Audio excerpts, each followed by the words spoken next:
Hello viewers, welcome to my YouTube channel Nandini kitchen recipe. আজ আমি আপনাদের তৈরি করে দেখাবো দারুণ স্বাদের একটা মজাদার মিষ্টি কুমড়া আর ডিমের রেসিপি। আমি বাসায় যেভাবে মিষ্টি কুমড়া আর ডিমের রেসিপি তৈরি করি সেটাই আজ আপনাদের সঙ্গে শেয়ার করব। আশা করি আপনাদের ভালো লাগবে। ভালো লাগলে অবশ্যই লাইক, কমেন্ট এবং শেয়ার করতে ভুলবেন না।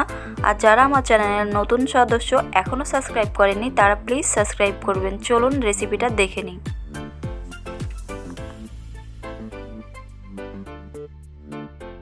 মিষ্টি কুমড়া আর ডিমের রেসিপি তৈরি করার জন্য আমি এখানে মিষ্টি কুমড়া আর ডিম নিয়েছি।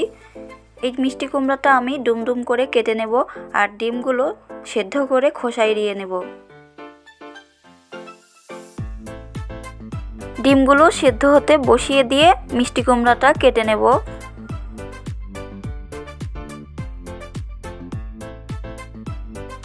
মিষ্টি কুমড়া আমি কেটে নিয়েছি এভাবে ডুমডুম করে।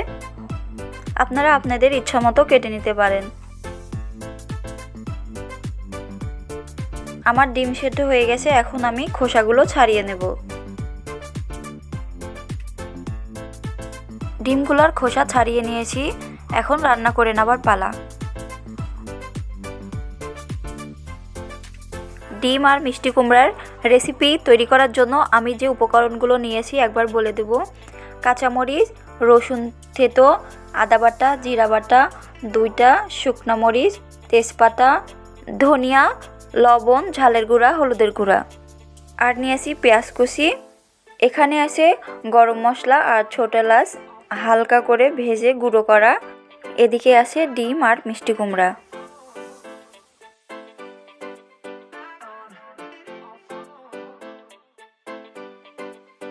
আমি গ্যাস অন করে একটা কড়াই বসিয়ে কড়াই গরম করে সাদা তেল দিয়ে দিয়েছি। সাদা তেলটা গরম হলে ডিম ভেজে তুলে নেব।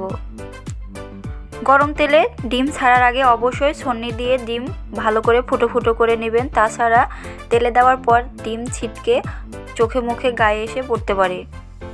তেলের মধ্যে ডিম ছাড়ার পর হালকা লবণ আর হালকা একটু হলুদের গুঁড়া দিয়ে দেব। এরপর আমি ভালো করে ডিমটা ভেজে তুলে নেব। আপনারা অনেকে হালকা ডিম ভাজা পছন্দ করেন, তারা হালকা করে ভেজে নেবেন। আর যারা ভালো করে কড়া করে ভাজা পছন্দ করেন তারা একটু সময় নিয়ে ভেজে তুলে নেবেন। আমি উল্টে পাল্টে ডিমগুলো ভেজে নিয়েছি, এখন তুলে নেব।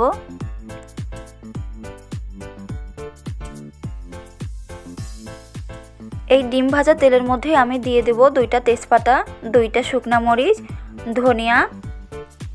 এরপর আমি দিয়ে দেব পেঁয়াজ কুচি। পেঁয়াজ কুচিগুলো ভাজা ভাজা হয়ে গেলে এর মধ্যে আমি দিয়ে দেব রসুন থেতো করা।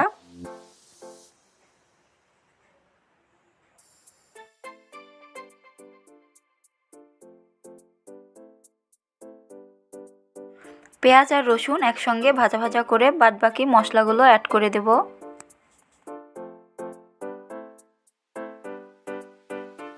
আমি প্রথমে জিরা বাটা আর আদা বাটা দিয়ে একটু জল দিয়ে দেব।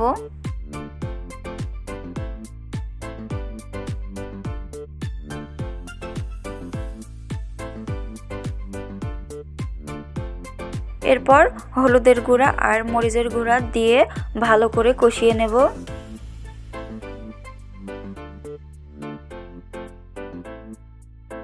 আমার মশলা থেকে তেল ছেড়েছে, আমার মশলা কষানোটা হয়ে গেছে। এখন আমি মিষ্টি কুমড়াটা দিয়ে ভালো করে নেড়ে চেড়ে নেব। মশলা আর মিষ্টি কুমড়া একসাথে ভালো করে কষিয়ে নিতে হবে। এখানে কোনো রকম জল দেওয়া যাবে না, লবণ দিলেই জল বের হয়ে আসবে। আমি এখন স্বাদমতো লবণ দিয়ে দিলাম। আপনারা আপনাদের ইচ্ছা মতো ঝাল লবণ কমিয়ে বা বাড়িয়ে নিতে পারেন, যে যেরকম পছন্দ করেন।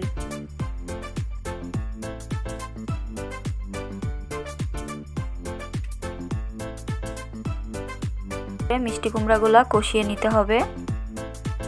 এখন আমি একটা ঢাকনা দিয়ে মিষ্টি কুমড়া চাপা দিয়ে রাখবো কিছু সময়ের জন্য। চাপা দিয়ে খুব একটা বেশি সময় রাখা যাবে না, একটু পরেই চাপাটা তুলে নেড়ে দিতে হবে, তা না হলে নিচ থেকে মশলা লেগে যাবে। একটু পরেই ঢাকনাটা তুলে ভালো করে নেড়ে চেড়ে দেব। এভাবে নাড়াচাড়া করতে করতে একসময় মিষ্টি কুমড়াগুলো সেদ্ধ হয়ে আসবে।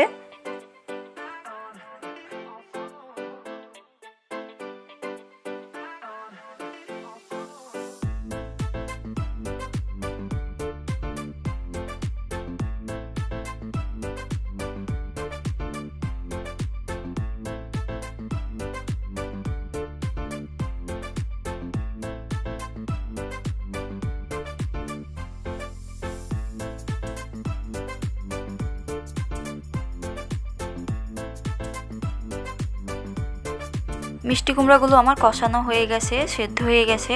এখন আমি কয়েকটা কাঁচামরিচের মুখ চিরে মরিচ দিয়ে দেব। এরপর আমি এর মধ্যে জল অ্যাড করে দেব।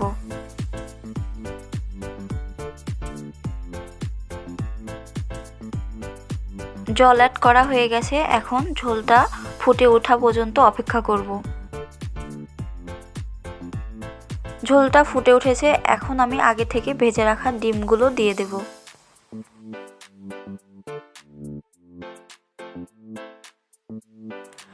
ডিমগুলো দেওয়ার পর ঝোলটা ভালোভাবে ফুটিয়ে নেব। আমার রেসিপিগুলো যদি আপনাদের ভালো লাগে অবশ্যই একটা লাইক করবেন, কমেন্ট করে মতামত জানাবেন আর অবশ্যই শেয়ার করবেন। মিষ্টি কুমড়া আর ডিমের তরকারিটা আমার হয়ে এসেছে। এখন আমি আগে থেকে ছোটো এলাচ আর গরম মশলা গুঁড়ো করে রেখেছি সেটা দিয়ে দেব। গুঁড়ো মশলাটা দেওয়া হয়ে গেলে একটু নেড়েচেড়ে আমি গ্যাসটা বন্ধ করে দেব। এই ছিল আমার আজকের দারুণ স্বাদের একটা মজাদার মিষ্টি কুমড়া আর ডিমের রেসিপি। আশা করি আপনাদের অনেক ভালো লেগেছে। যারা আমার চ্যানেলের নতুন সদস্য এখনও সাবস্ক্রাইব করেননি তারা প্লিজ আমার চ্যানেলটা সাবস্ক্রাইব করবেন। পাশে থাকা বেল আইকনটি অল ক্লিক করে রাখবেন যাতে করে আমি কোনো রেসিপি আপলোড করার সাথে সাথে আপনারা পেয়ে যান। লাইক, কমেন্ট এবং শেয়ার করবেন। আজ এই পর্যন্তই, দেখা হবে অন্য একটা রেসিপি নিয়ে।